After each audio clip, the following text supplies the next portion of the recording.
চলুন আজ দুপুরের খাবারের থালাটা সাজিয়ে নিই। আজকে দুপুরের খাবারে ছিল এক বাটি গরম ভাত। আজকে বানিয়েছিলাম আলু আর পটল ভাজি। আজকে পটল ভাজাকে একটু অন্যরকমভাবে বানিয়েছি, ছোট ছোট টুকরো করে কেটে। আলুটাকেও ছোট ছোট করেছিলাম, একটু পোস্ত দিয়ে দিয়েছিলাম। এভাবেও কিন্তু বেশ ভালো লাগে খেতে। আর বানিয়েছিলাম ছোট ছোট চিংড়ি মাছ দিয়ে পালং শাকের তরকারি। ভীষণ শুকনো করে বানিয়েছিলাম দেশি চিংড়ি মাছ দিয়ে পালং শাক। আর বানিয়েছিলাম ফুলকপি আলু দিয়ে মাছের ঝোল। আজকে একদমই মশলা দিইনি, একদম কাঁচা লঙ্কা চিড়ে সামান্য একটু ভাজা জিরে গুঁড়োর মশলা দিয়ে তরকারিটা বানিয়েছি।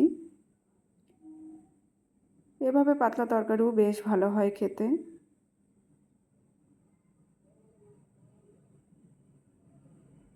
তো এটাই ছিল আমার আজ দুপুরের ভীষণ সিম্পল মেনু। পটল আলু ভাজি, পালং শাকের তরকারি আর ফুলকপি আলুর তরকারি। কেমন লাগলো জানাবেন।